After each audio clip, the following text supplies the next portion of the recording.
Cool. Hello, everybody. Welcome to Self-Made Soul. Today, we're going to be discussing Nathaniel Branden's little piece in Ayn Rand's Virtue of Selfishness called Counterfeit Individualism. And there's the book. Mike, I think, is throwing it up, but it's hard to see because of that backdrop. Yeah, folks, I think this is an amazing article for anybody to read, especially given today's times. Michael, about a year ago, I was surprised to see on Prager University, which occasionally can be a voice of reason in our crazy society. I watched a video where a professor dished on the American Enlightenment and the Enlightenment in general, and claimed that one of the problems that's infecting Western civilization is individualism. That's the problem today. And of course, they point to the nose ring, blue-haired, tatted up people who are hysterical and who make the headlines and seem completely out of their trees. And they say, this is individualism. But it turns out individualism isn't that. Individualism is something else. Can you talk a little bit about that? What is it? Okay, well, I want you to keep in mind the blue-haired, tatted up, pierced folks. I want you to, well, let's just put them aside for a moment, okay? Because I definitely want to come back to them. So Nathaniel Branden differentiates individualism into, he does it conceptually, not that they can be separated in reality, but just so that we can analyze the different components. There's an ethical, political version of individualism, which of course leads to capitalism, but there's an ethical, psychological element of individualism. And I think that's what we're here to focus on today. Yeah. So individualism at its absolute root simply means you think for yourself. You judge for yourself, you choose for yourself, you don't turn to the minds of others for your conclusions. Now, that doesn't mean, right, that I can't go to you for advice, but if I go to you for advice, I need to think about the advice that you're giving me. I need to analyze it, assess it, determine that it's correct, and then implement it. I don't just say, well, Mark said so. Of course, there's situations, and there's the experts now are the enemy, but I simply cannot learn how to do everything. So I need to go to a mechanic to get my car fixed. I need to go to a doctor to get other things fixed. But there's things that I can do to make that decision from a first person perspective. You can go by the reputation of the person. You can do, does this person have people that like him, that are satisfied with the results? There's still things that you can do. But being an individualist doesn't mean being an expert on all subjects. It simply means gathering the requisite information that you need to make decisions, doing it from a first person perspective, and drawing your own conclusions. Yeah, I think people sometimes interpret that individualism, the type you were describing, as they have to rediscover the wheel themselves Yes. for it to be Yeah. authentic knowledge. And you really don't. It's out there, take advantage of it. We have a division of labor, even in the intellectual world. So take advantage of that. That makes your life significantly easier on so many levels. Like Rand, for example, who is one of the greatest philosophers of all time. She helped us, find the values and define the world in such a way as to make it comprehensible to us, to grasp it in such a way that makes pursuing and achieving your values possible. Now, so let's talk about individualism from the psychological perspective. So that means you think for yourself, you rely on reason, but how can we say that? Is that an arbitrary concept Well, just to say? it's not, and it's also the key to things like self-esteem, for instance, because Mm, I know I can trust my own mind. I know I can trust myself to learn. I know I can trust myself to create, to do what's right when in challenging situations.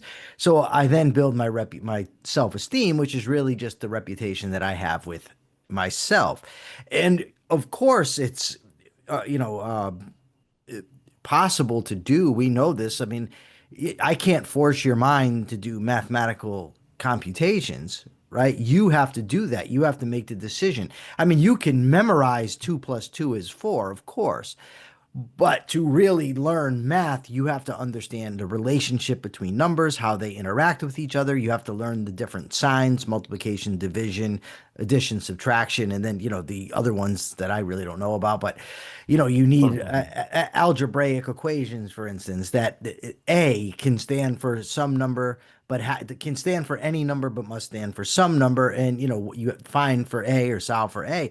You have to actually learn how to do that, and you have to perform those calculations on your own. Now, when we sort of extrapolate from the what's the word I'm looking for here? This is very abstract what we're talking about. But if we look at our everyday lives, I have to go to the store. What store am I going to go to? How am I going to dress? What values am I going to adopt? What things am I going to judge to be important? The career that I'm going to choose. Am I going to choose a career because my parents want me to choose that career? Or am I going to choose a career because it appeals to me?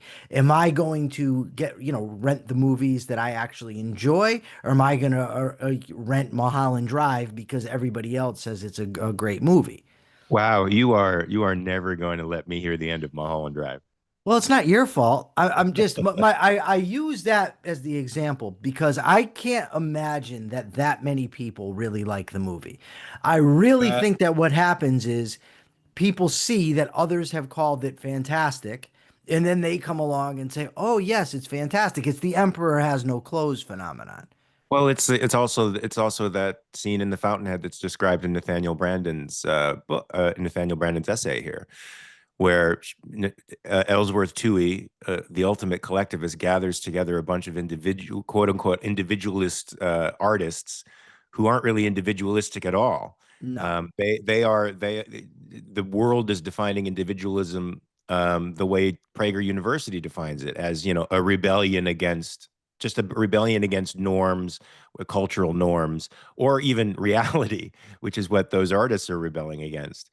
Um, so I there's think we should mention, Mark, real quickly, that we're yeah. talking about using your mind and we're talking about individualism in the context of the human being's life is that human being's standard of value, standard of ethics. It's that the person has to go by and judge by. And it's in service of that we have to use our minds, use our rational faculty so that we can survive and flourish long term. Agreed. Now, I thought Nathaniel Branden, like on page 2, integrates all of this stuff rather well. Like, because you could say, as arbitrarily as a religionist says, we are, creations of God, and that's where we come, and their entire all their concepts respecting rights. Hi, buddy. All their concepts respecting rights come from the existence of, trickle down from that existence of God thing, but it's an arbitrary statement. So what I'm trying to get at is how is it that we say that an individualist is a man of reason first and foremost? Why do we say that? It's not an arbitrary statement, um, and it's actually based on an acknowledgement of the nature and needs of human beings. And I thought that Branden sums it up really well here. I want to read it straight from here and just get your thoughts on this. An individualist is first and foremost a man of reason. It is upon the ability to think, upon his rational faculty, that man's life depends. Anybody want to dispute that? Please do in the Q&A. Rationality is the precondition of independence and self-reliance. An individualist who is neither independent nor self-reliant is a contradiction in terms. Individualism and independence are logically inseparable, which is why capitalism is the logical conclusion for an individualist economic conclusion and political conclusion from an individualist perspective. The basic independence of the individual consists of his loyalty to his own mind. It is his perception of the facts of reality, his understanding, his judgment that he refuses to sacrifice to the unproved assertion of others. That is the meaning of intellectual independence, and that is the essence of an individualist. He is dispassionately and intransigently self or fact centered. Um, Yes, I really want to tie this to the concrete demands and concrete choices of everyday life, right? Because it's easy to get lost into the weeds of language. But, if you think about somebody, for instance, suppose that I really want to be a psychotherapist. everything inside me is drawing me to be a psychotherapist. Not only that, but I've assessed being a psychotherapist as the best way that I can use my mind, my skills, my time. It's what I really want to do. But let's say my father wants me to be a dentist, right? Now, imagine what happens to me if I throw aside my rational judgment of what's best for me. I throw aside what I enjoy. I throw aside what I want to do, and I become a dentist. Now, the years I have to go through college are drudgery. I don't want to do it because I'm doing it in pursuit of some end that I don't really want to achieve. Then, you get to med school. I'm doing that. That's going to be an unpleasant thing because I'm always feeling and sensing that this is a duty that I am performing. I'm not doing what I've judged for myself to be good. I'm doing what somebody else has judged to be good.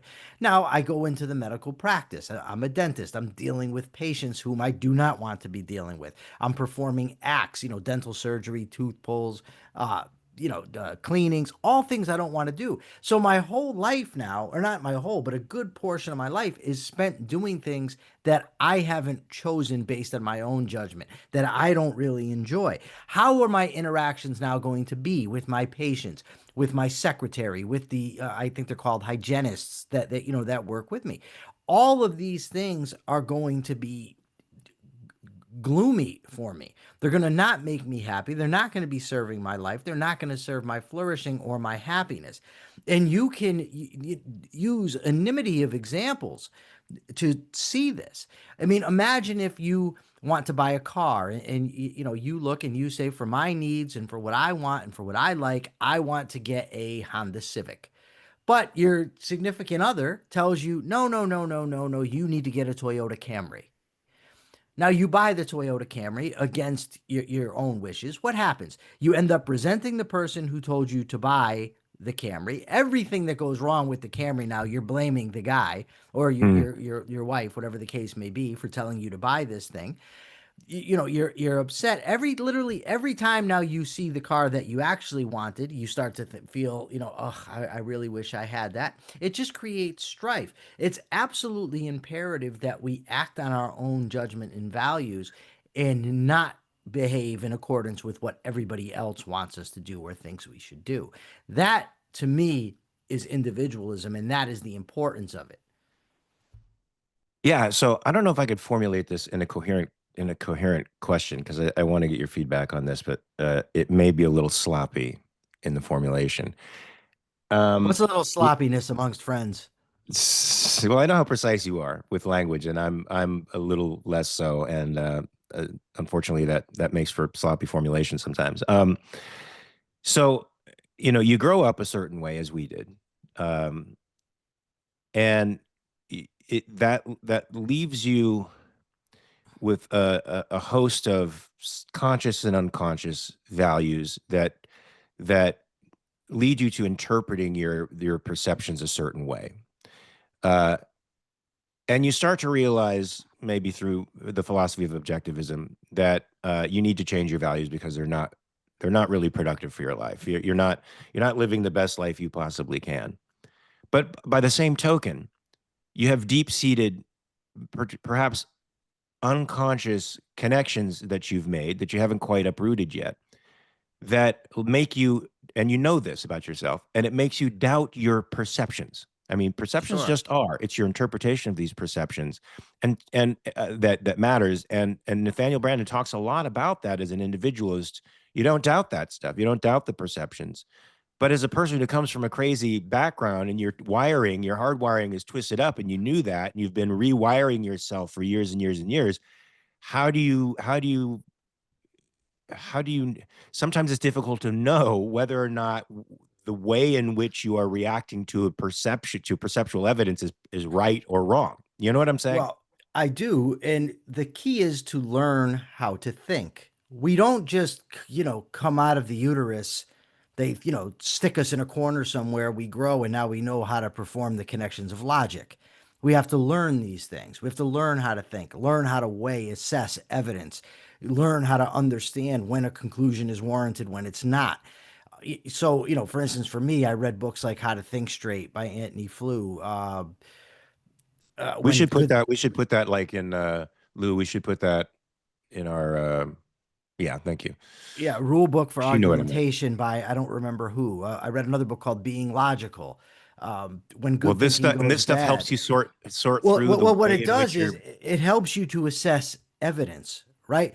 And I okay. also read stuff from Albert Ellis, cognitive behavioral therapy stuff. Check the evidence. So, is it true, for instance, that I can't tolerate disrespect and I have to respond with violence? What would happen if I don't do that?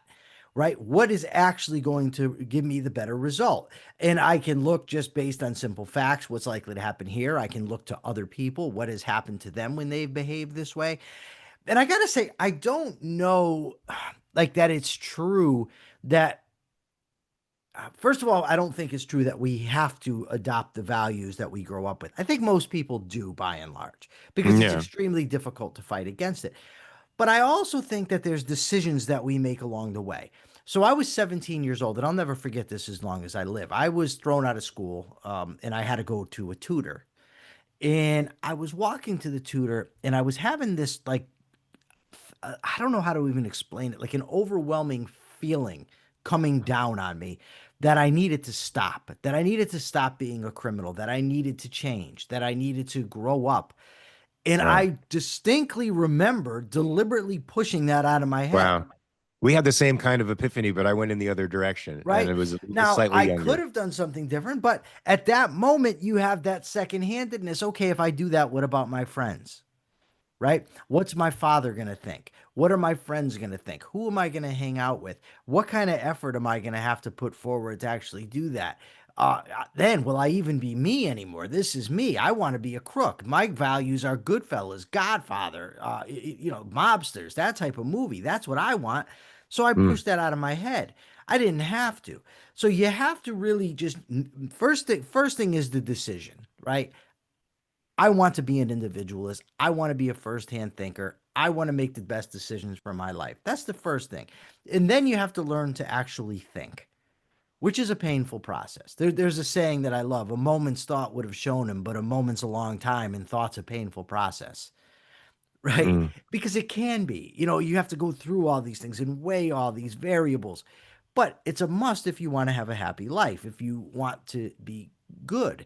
When we talk about the second-handedness, all my life I picked up the values of other people, my mother, my father, the kids in the neighborhood. I never mm, actually stopped to think for myself, to do what I want. Oh, you're a chicken, you're running away, you're backing down. Oh, yeah, that must be true. I don't want that. I don't want these people judging me negatively. I want to be accepted, right? But we have to step away from that and learn to think for ourselves, regardless of what other people may think of us. And by the way, for anybody out there, if you actually do start to change, to move away from your group, you better believe that the group most likely is not going to be happy with it. Oh, you think you're better than us now? Who do you think you are? Why are you changing? Are you okay? mm. Who are these new people you're hanging around with? Are they I remember, manipulating you? Are they I had brainwashing you? I had that exact experience. Cody was below, by the way, for anybody who wanted Cody back. He was actually underneath the table here for a little while, getting a little love from me. That sounds weird, but I actually had this exact experience when I started What to just break into. happened? We're having a good talk. Just flow. Yeah, I had this experience actually when I started rejecting Christianity. One of my Christian friends looked at me when I said, I just don't think there's a God. I think this whole Jesus thing is for the birds." He looked at me, he's like, he looked horrified, first of all. And I think he thought damnation and hellfire was about to be visited upon me. But he looked at me, he's like, "Are you sick?" Like really said that and meant it, and not just physically ill, but or you must be sort of psychotic at this moment. When I think religion actually can induce psychosis, to be honest with you. But I'm still trying to touch on something and I'm not quite touching on it, and I'm not sure how to formulate my question in a way. um like I'm just sort of going off the cuff here. People get into toxic relationships or they maintain toxic relationships with each Sure. other, and those things have to be primal in nature, right? The relationship clearly isn't working. There's predominantly unhappiness, but you're not, you might be able to recognize that in some sense, like this relationship is unhappy. Uh, but what if you doubt your own evaluations? Like, well, because perhaps it's because of my assessment of what happiness is. Well, Perhaps, you know what I'm saying? Like, I do. perhaps there's this objective, sometimes maybe objectivism might make people think there's this objective standard for relationships, and you're not meeting them, you're not quite sure how to get there. You know what I'm saying? I do. And the thing Okay. isn't, first of all, I don't ask, or I wouldn't recommend asking, what would objectivism say about this? I would Right. ask, what is the truth? What is the reality? Now, I happen to think that objectivism is true, but I don't look to objectivism. I look to reality, which objectivism has helped me do, granted. But you don't go, your self esteem, your confidence in the value of your own mind doesn't happen like this, right? You can't just go from a self doubter to this assertive, confident person like me. I'm kidding. Well, But no, look, when you no, talk about your transformation in but, prison, this but happens over a couple of decades, man. yeah, but so what happens is you have to gain that reputation for yourself, and you do that by starting to think. Now, if I've got 30 years of making bad decisions, it's not going to happen overnight where I say, okay, I'm making great decisions now. I'm the great decider. What you have to do is start somewhere, though. I mean, it's like if you're 400 pounds and you're, very weak, you can't bench press, 30 pounds, and you think you're going to suddenly be this sculpted dude who's bench pressing, 300 pounds overnight. It's That's not a going to little happen. easier to don't you think that's a little easier to assess because you have objective standards of weight Well, and you do, measurements of but strength? no, I don't. I mean, it might be easier to, Not so much with how your values, but we're like no, if but your values are but objective or Mark, good. but it's not about the assessment of it. It's about the hard work and how long it's going to take, is what I'm talking about. So, but when you start to think for yourself and you start to make your own decisions, you start to gain more and more confidence. It's a muscle that has to be built up. And as you start to do that, you start to say, okay, I am thinking for myself now. That boosts confidence. And as you make better decisions, you say, I'm making better decisions now. That boosts confidence. And over time of doing this, you will gain the self esteem that you need. But what I can guarantee is if you don't take the first step, you're never getting out of that mess. Very interesting. Mm, Well, I agree with you 100% for sure.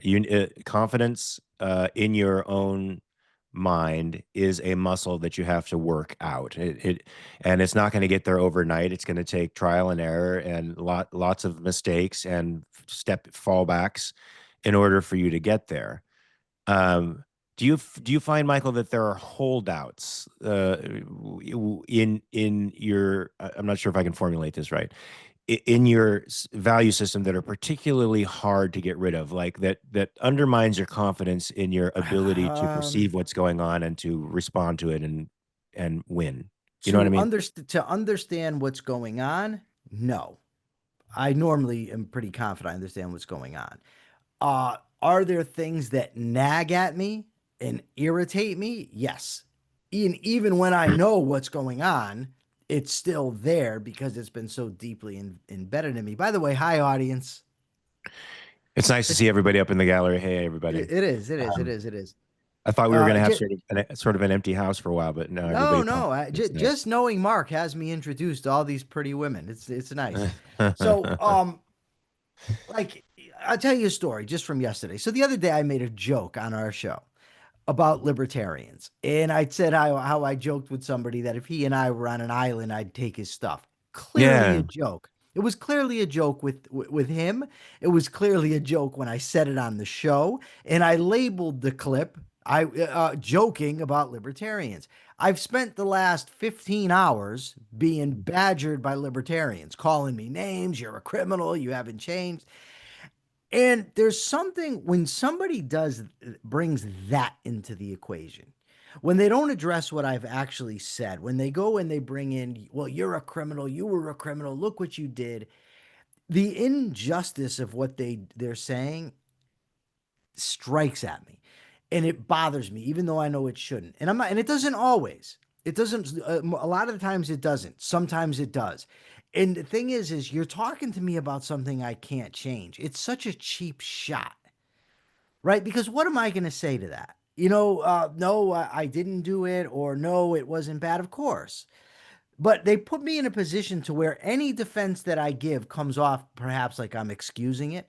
And I understand that. And that's why I recognize it as a cheap shot. Now, what I know I ought to do is just ignore them, right? Mm, If you ask me logically to calculate, just ignore them. But there's this tug inside me that says, no, you have to speak. You have to say something. You have to fight back. So that would be one of those remnants that you're talking about. And I have to learn to go mm, with what my mind's telling me to do and not what my emotions are telling me to do. This yes. an anonymous, guy on the internet with 30 followers who's, not that the followers are the end all be all, but the amount of followers that a person has does impact the benefit that I can get from the exchange. And that can't be ignored, right? I can't just say, no, that's irrelevant. I'm trying to build an audience. But a guy who's calling me a stalker or whatever, who's got 30 followers and an anonymous name, there's really nothing to be gained by interacting with this guy. But I still feel like I have to stamp out every injustice. I've seen it said, like this guy, Stefan Kinsella, who actually said it, who ironically is one of the people I was arguing with. He says one time, when we were talking about fighting every battle, he said, yeah, I know what you mean. There's somebody somewhere on the internet that's wrong about something, and I have to speak out. Right? It ultimately, it does not matter. But I mean, that's just an example. I don't want to, I've already talked about it too much. But yes, so there are things that nag, but Mm. that's when we have to make rational decisions and do what's right and do what our mind is telling us to do. Our minds tell us to do. Yeah, it seems like in that situation again, you have an objective standard. Like there are components in that exchange that will help you connect objective dots. Like one, this person has no following. Two, they're a stranger to me, and what they think really doesn't matter. Three, I'm not really going to affect much by having a toxic exchange with this person. It will likely affect me badly. And I'll end up being the overall loser in this exchange. And so learning to pick your battles, still there's objective standards, but within relationships, I feel where you start getting into the context of people's lives, the values that they hold, I'll say subjective values that they hold with respect to what their wants are and needs are in a relationship, it becomes a little bit more difficult because there's Of no real course. objective standard But there to help are. you with No, but respect there no are. to help you with respect to whether or not this person is right or wrong for you, objectively speaking, not just like But there are because objective it doesn't work. standards to go by. There really Okay. are. If you're assessing it based on your own well-being, your long-term well-being, then that's the standard to go by. So is this person actually good for you? And there's various things that you can weigh. For instance, is the person faithful to the best of my knowledge? Does the person lie to me? I mean, those are two easy ones. I mean, obviously, if you're talking about things like physical abuse, that'd be even worse. Is this person calling me names? Is this person trying to make me feel badly about myself? So there Mm. are objective standards. Now, actually walking away, that's a different story. That's far more difficult because you have that pull. And if you're in that relationship type of relationship to begin with, the chances are that you've got issues that need to be dealt with, maybe abandonment issues like I've had, or some such thing, or this person is acting towards you as your mom acted towards you. Whatever. There's issues that would be involved that would lead someone to get into that relationship. But it doesn't change the objective standards that you're judging by and going by. It just makes the decisions more difficult because if you fear abandonment or fear loss or fear the Mm. Mm. unknown, walking away from that relationship can seem very, very frightening. Yeah, this relationship's bad for me, but how bad will it be But out of I it? know it. But I know it. But Yeah, I the know devil it. you I'm know. familiar with Yes. it. Yeah. And stepping away Absolutely. from it, I'll be stepping into the abyss and I don't know what will Yes. happen. So in a way, it's an attempt to control everything around you to feel like like you're managing your life, but you're really not managing your life. Uh, and so that's interesting that you still have objective standards. There are still objective standards with respect to a relationship. And even if you doubt the evidence of your senses, you can still hold these standards and use them and use them to progress in the relationship, or at least in your understanding of the relationship, in order to either move towards it or away from it. Um, that's pretty good. Do you want to take questions, or did we have more to dissect in this We essay? have to actually discuss the topic. Oh, but it sort of was because Well, no, because the reason we're we on the tangent is because I wondered at doubting your own perceptions, the yes, evidence of your own senses, but and self-doubt. counterfeit individualism. The Yes, idea that being an individualist means catering to every emotion that you happen to get. So, right. for instance, my aggravation with the online trolls, I feel like lashing out, therefore I should. Or, I can't afford this car, but I really want it, so I'm going to go get into mountains of debt for it. That type of thing, that is not individualism, because you're not acting based on a standard, your own life and well-being, and you're not using your independent reasoning. You're relying on your emotions, which are just a result of the values you've happened to adopt, whether rationally or irrationally, and often you have no way to know. That would be what Nathaniel Branden and Ayn Rand called whim worshiping, or just acting on whim. That is not individualism, and it's not what we're talking about. Now, to get to the blue haired, whatever you called, pierced up, tatted up person. So I remember, when I was, I think, 20, and I was actually with my friend Subby, and we went to Denny's. Subby came and picked me up. So I go out, and at the time I used to shave my head bald with a razor blade, and I had just a mustache and goatee, and I had a tank top, sweats, and sneakers on. And he comes and gets me, so we go out, and we were sitting down in Denny's, and this group comes in, and there were, I guess, what you would call goth. There are these guys, and they're dressed in all black. They got white face paint, all over their faces, black eyeshadow, black lipstick, the piercings, and all that. So they sat down, and I got into quite the debate with these guys. And I asked them, I said, let me ask you a question, dude. Why do you dress like that? And the guy says, because I don't care what anybody thinks. And I said, dude, you took 2 hours at least to So get to your makeup, ready. yeah. Yeah, you do care. I said, I took 5 minutes. My buddy calls me, says, hey, come on. I throw on sweats and a tank top and I'm out the door, right? You obviously do care what people are thinking. Your whole life basically is a giant middle finger to the world that I'm not going to adopt your standards. So what in essence you're doing is you're still using other people, just in Right. reverse. You're just Mm. rebelling for the sake of rebelling. Now, importantly, and this is now we're going to get to the blue haired person, right? I do think that in a lot of cases, that person is just trying to give the big FU to everybody else. It's just rebellion for the sake of rebellion. And in that case, it wouldn't be an individualist. But if the person actually does enjoy that stuff about themselves, which I can't see, there's no a priori reason why they couldn't, if they find it appealing or they find it stylish, if they find other people who do the same attractive, if that's what they're attracted to, there's nothing that necessarily says this person is being a counterfeit individualist. I would say, if I see that, my suspicions would go up, but you can't just make that assessment just going off the appearance without knowing the person and why they're doing it. Let me ask you something, because objectivists make a big deal out of not doing what you feel, but doing what you think. And I think it attracts a particular type of person to the philosophy. Sometimes people who like to rationalize, or people who are afraid of their own feelings. Our emotions, and I'm gonna ask you this question. I asked Nathaniel Branden this question directly, so I want to see what your answer is. Are emotions ever an instantaneous and correct evaluation of something? So one is an object No, one is I can one, say no. Emotions are not, and emotions are the result of an evaluation. And of course, they can be the result of a correct evaluation.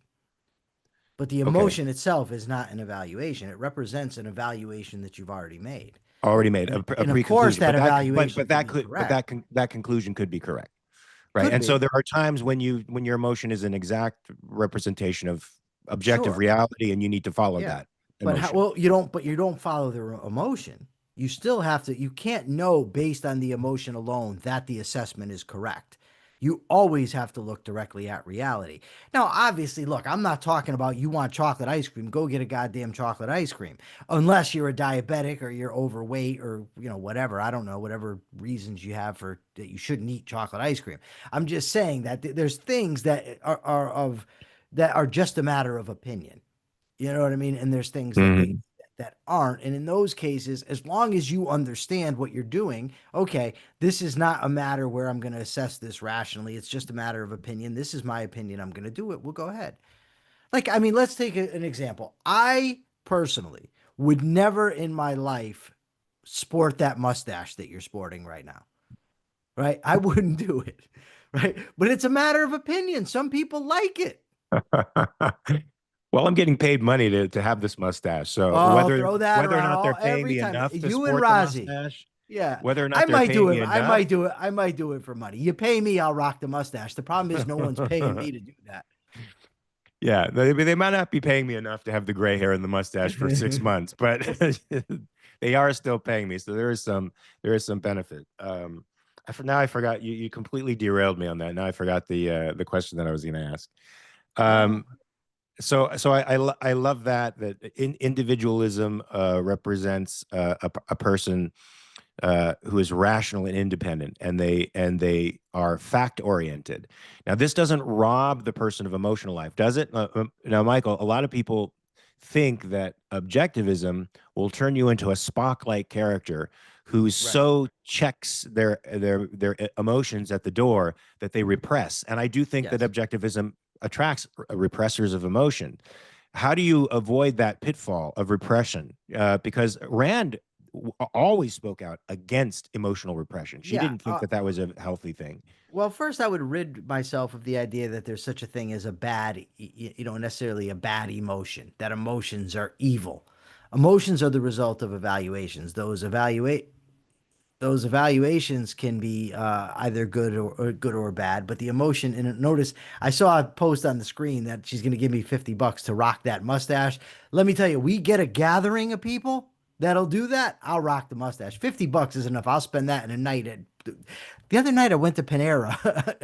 It cost me $40. It's Panera. crazy. It's It's crazy insane. how Yeah, expensive. I absolutely don't want to get ridiculous. off topic, but I No, I thought don't I either, but thought it was ridiculous. So let me redirect back to where we were supposed to be. So oh, it's subby, so you'll immediately have that $50 in your hand like tomorrow. If yeah, yeah, I would maybe, but I don't know. From come on, subby to 50 bucks. everyone Come on, rock today. this must. It's going to take you a long time though, because I'll tell you what, puberty and 250, all that. $250. I get $250. I will grow that mustache. I will shave the beard and I will wear that mustache for 6 months for $250. Wow, All you right. are easy. You are a cheap date, baby. That's what the football team said in high school. No, no, I'm just Yes, kidding. indeed, yes, indeed, they So did. listen, okay. Now I forgot what I was talking about. Oh, emotions, right? So I wouldn't say that emotions are the what was I going to say now? That objectivism leads to repression. I think there are. I am going to hold out for more than that. We don't have a You signed didn't. You already contract. said $250, and Subby I agreed. did in some, but Okay. I don't. But I don't care what Subby says. What do Oh, I now you're care? going back on your word, No. dude. Yeah. Yes. We were No. talking No. about honesty here, and we're We talking are. about Yeah. integrity and Yeah. standing behind your word. And here you are immediately Yeah. Here's going what he doesn't against say. your Hold word. on. I owe him $150 as it is. So what's he gonna do? Come in and give me $100? Maybe. Okay. So you have $150 debt relief. That's good. And for an extra $100 for all that relief, for all that monetary relief, you have to rock the mustache. You've already gone there, man. It has to happen. You can't back out now.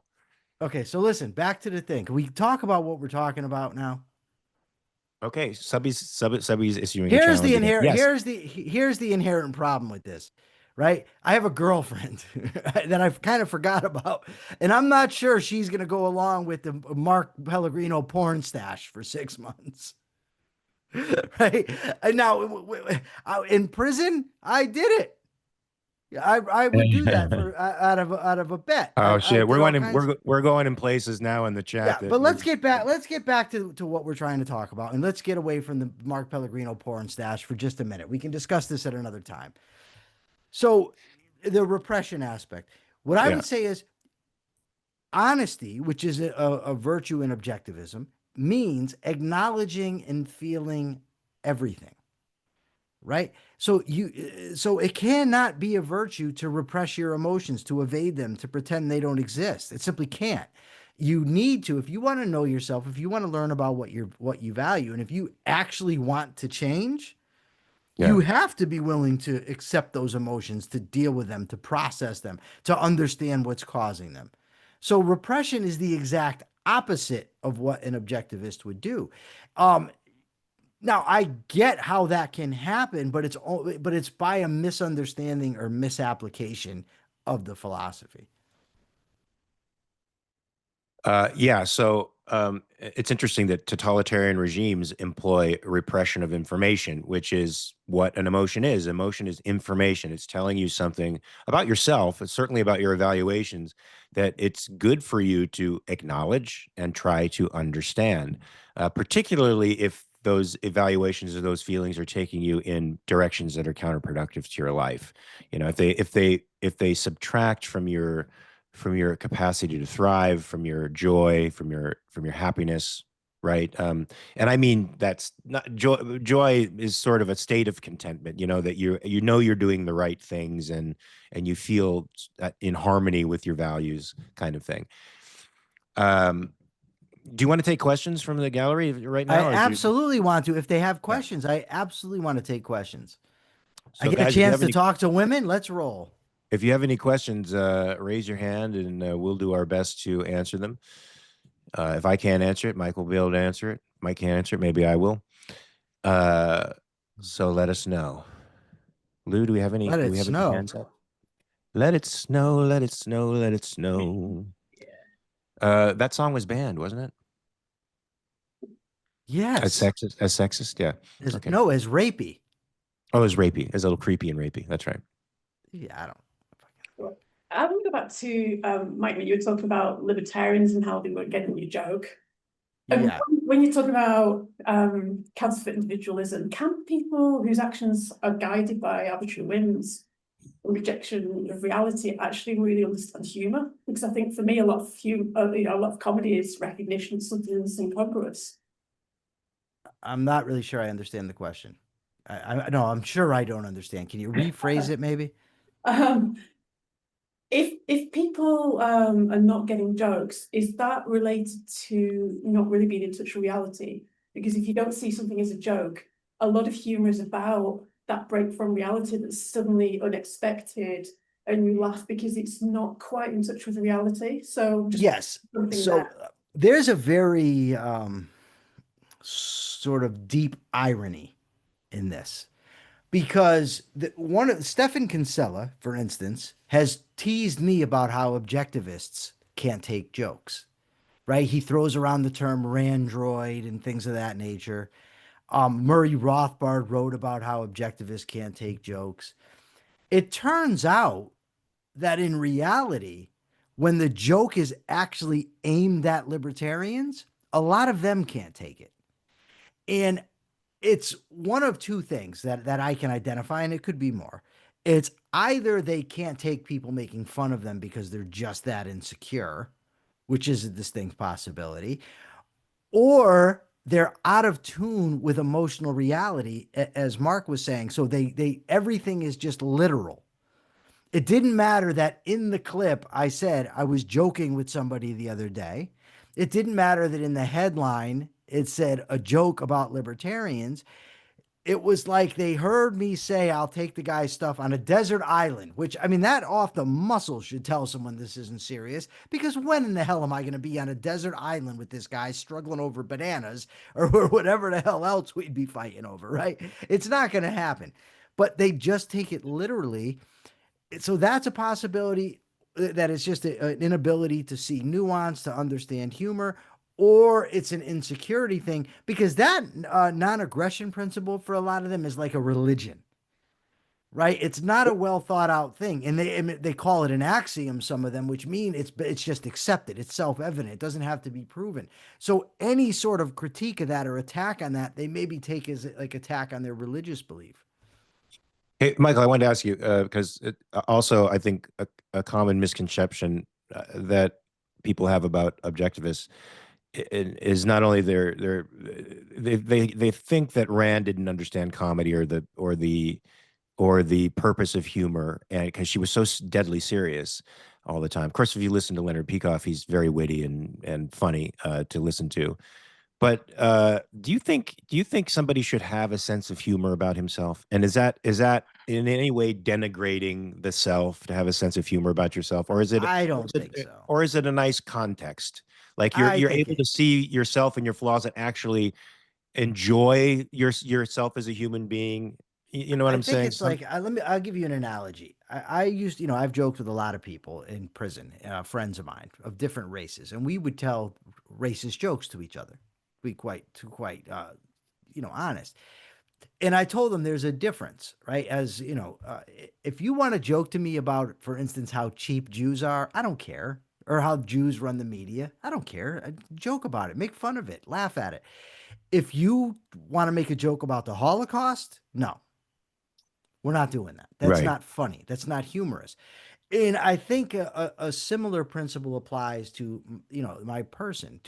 I don't want to laugh at my integrity, and I don't want to laugh at all the effort I've put into changing. I'm not going to make fun of that. Am I going to make fun of the fact that I sometimes interrupt you and then tell you not to interrupt me? Yeah, I'll make fun of that because I'm being ridiculous. Why wouldn't I? Or the fact that I sometimes am, hyper literal. Sure, I can make fun of that. What's wrong with it?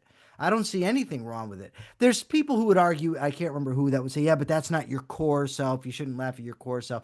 And I really don't want to get into that much of a discussion here. I would just say that to laugh at yourself when you're silly, yeah, it's like, hey, who amongst us hasn't experienced this? You find something wrong in the house, right? A cup is somewhere it's not supposed to be. And right away you're pissed off. Who the hell put the cup there? Why is this cup here? What kind of idiot did it? And then you realize you're the person, right? And all of a I'm sudden not it's that I'm not all that far gone yet. I yeah, just want you to yeah, know I'm not yeah, that far gone yeah. as to But not remember that I yeah, put the cup on yeah. the But it counter. could be anything. It could be anything. The shower was left on. Whatever. But once you realize it's you, it's all understandable now. Right. Right? Well, I was distracted. The neighbor called. The cat needed to be fed. Whatever. That's to me something that can be laughed at. How it's that ridiculous that when I think it's somebody else that did it, I'm furious. But when I realize it's me, it's like the Osbournes. I don't know if you ever saw the clip where Ozzy wakes up and he's all pissed off because someone drank all his beer. Who the hell drank all my damn beer? And Sharon tells him, you drank all your beer. You know Hey, what I my mean? my wife tells me a story about Timothy Leary. For all you folks who don't know who Timothy Leary was, he was a cultural icon for the left in the '60s. He was doing experiments at Harvard with LSD, and he became sort of an LSD guru, and thought you could use LSD to expand your consciousness. And he was a part of that movement way back when, and then later on became a cult icon and started doing these famous debates with G. Gordon Liddy, who was a guy who went to prison over the Nixon debacle and Watergate. And they would have debates as if they were standard bearers for the left and standard bearers for the right. I actually saw a debate with these guys when I was like 15 years old. Anyway, my wife did a film with with not Dennis Leary, with Timothy Leary in it, and for like an half an hour, the guy was raging about his keys. Somebody misplaced his fucking keys, and they were in his hand. That's what I Yeah. call too much LSD. Oh I don't know. no. I don't know if he laughed at himself afterwards, though. Sandra S has a question here before we get to the hands that are raised. I see emotions like a gut feeling, also as a result of experience. Do you believe in inherited feelings, Michael, from former generations? Throwing in the reptile brain part here as well. Well, obviously, I think that we definitely have the capacity, inherited capacity for a variety of emotions. And I think that like a startle reflex may be inherited. I ultimately don't know. I think there might be a case that very primitive emotions, like fear, for instance, of falling. But then again, I don't know. I've read different accounts, and I don't know which studies are accurate and which ones aren't. And I ultimately, at the point in my life where I am, it doesn't matter if I have inherited some because I know that I shape them as I grow up. So if I inherited, for instance, a fear of spiders, which I don't think that that actually happens, but I've read that it does. And maybe I'm wrong. I don't know. And I really don't care because I can ultimately learn not to be afraid of spiders and I can conquer that fear. Or I can learn to differentiate between dangerous spiders and spiders that aren't dangerous. So as an adult, I can shape my own thoughts, my own emotions, my own values, and that is what's important to me. Yeah, exposure therapy. Some Boost says, yeah, I agree. That's how you can sort of condition yourself I out of got two those hands up. reflexive responses. Yeah. So Lou, pick one, and we'll go from there. Hello. Hello, hello. Can you hear me? Hello. Yes. Yes. Hi. Hi. Hi. So, it's my first time talking to you guys. A Okay. little bit nervous. So, for my understanding on the subject of being happy and being responsible for ourselves, when I was younger, so much younger, everyone had heartbreak, and everyone knows that and know the feeling. And there is a quote what I want to share. It's become my motto in life since then. It's a movie, a German movie. It's Kein Ohrhasen, and it was like no guy in the world can make you happy if you are not already happy by yourself. You have to take care of making yourself happy. So that's a great quote for me. It was my motto. And so just because you don't want to compromise anyone or anything in the world doesn't mean you are selfish, right?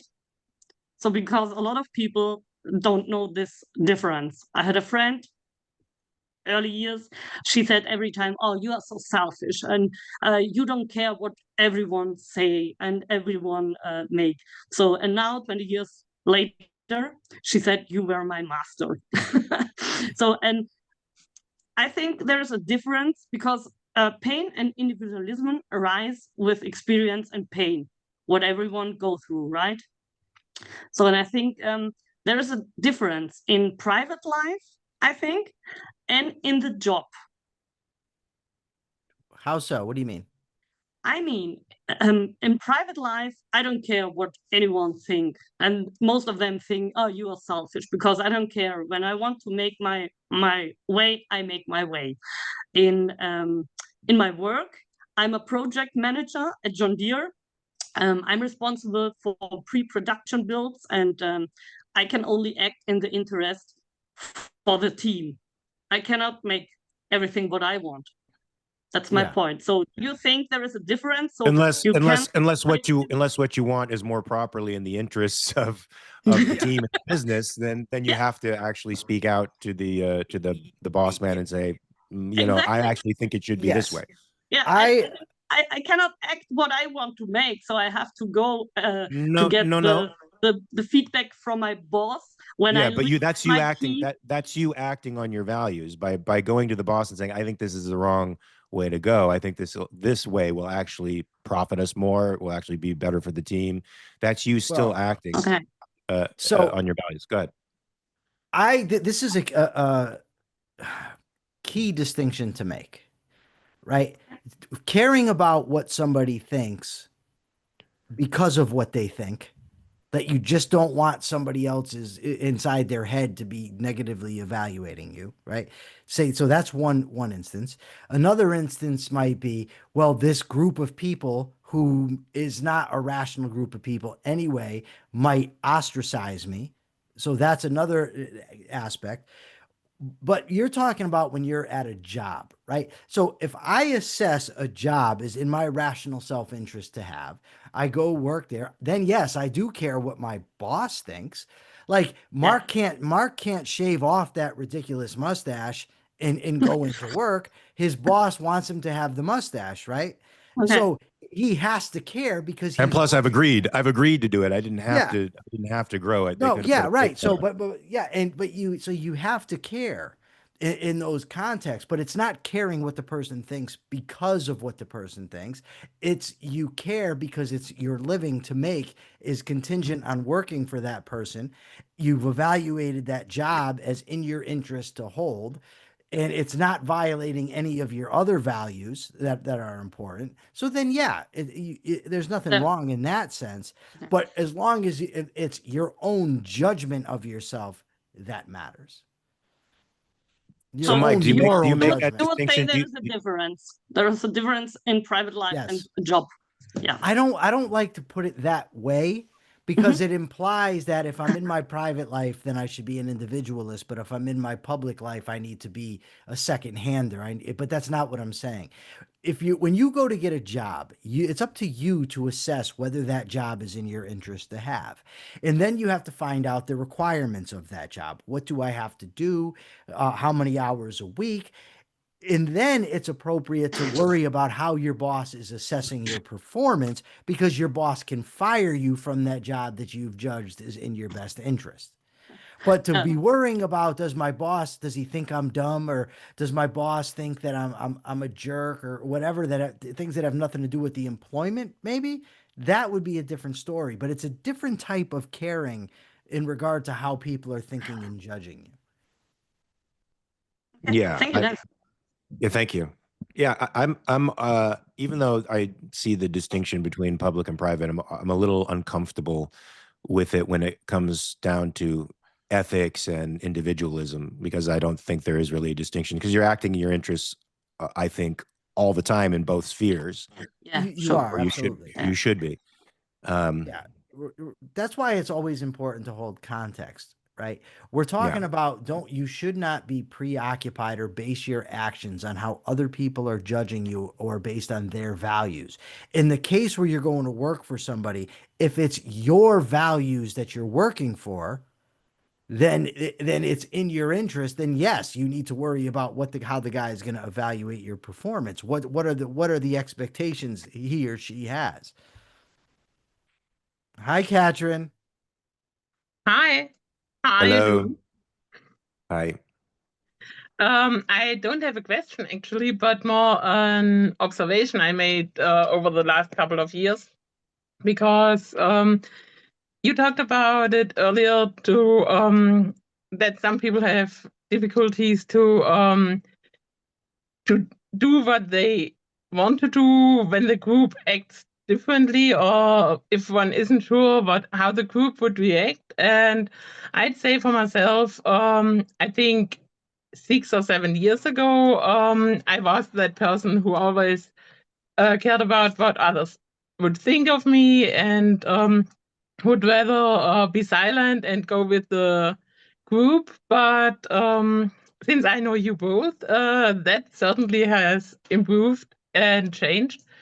And I made the experience that, yes, some people leave when you express your opinion or stand up for yourself, but the right people stay. So I think it's a good thing to act in one's own interest rationally. I think you're right, and add to that rational interest. That's true. I think that's true. The right people stay, and I'm glad that's been a positive value to give you, Katrin. That's good, and that it's made you feel stronger and more capable of dealing with the world. Yeah, and I wanted to add, I'm proud of you, Tula, that you raised your hand. I encouraged her in WhatsApp to raise her hand first. Oh, okay. Good job, Tula. Good job. So are there any more questions from the gallery? Thoughts, questions, concerns? Cody's laying here in my lap looking at me like I can't tell if he wants to kill me or kiss me. Oh, did you hear that? He's attacking. Sometimes he goes in I crazy don't mode. exactly have questions. I'm kind of hanging with my friends. So 1 and 2. Hi, friends. I got to go back home today. I don't want to. Well, Oh, good. You're taking a plane home? Do what? You're taking a plane? Yep. Good. Like what, 6 tonight, I think. All right. Have fun. Take pictures out the window. Oh, I did. Did you see my cloud pictures I sent you? Yeah, I did. It's like They're this good. beautiful. Yeah, man. We live in It's miraculous crazy. times. All right. Good work, Katie. Yeah. So, Michael, do we have anything in store for next week? Have you thought about this, or do we have to just talk about it privately after the session today? And I will definitely come up with something. I'm not certain what it will be yet. But I have some ideas. okay, good. So, folks, this week you're going to get whatever we're going to be doing on Saturday during the week, the reading material, so you can read up on it, and we can have a healthy discussion about it. And so we'll be checking in with you next week. So remember, guys, I think the object of this show is to help. It's to help us. I think every time we talk about values, it cements them more clearly in ourselves, and to help you also to deal with your own mind and to understand that you are the captain of your own destiny for the most part. There are unpredictable things that can happen to you. That life hands you stuff that can be tough. But you, if you are an independent thinking human being, as we are all trying to be, who are coming here, that's our aspiration. You can deal with everything that comes into your life, and find happiness at the same time. And I'm saying this while I'm going through a pretty deep grieving process. So I just want you to know it's possible, folks. So stay tuned for what the topic's going to be next week. And thanks for joining us. And bring your questions. Bring a lot of questions if you can next week, so that we can even spend more time. I mean, we've been here an hour, but we can spend more time hanging with you guys and talking shit about individualism. Absolutely. Lou, don't kick us off because I want to discuss this quickly with Mark before we move on with our day. Bye, everybody. Thank you. Bye, guys. Thank you. Bye.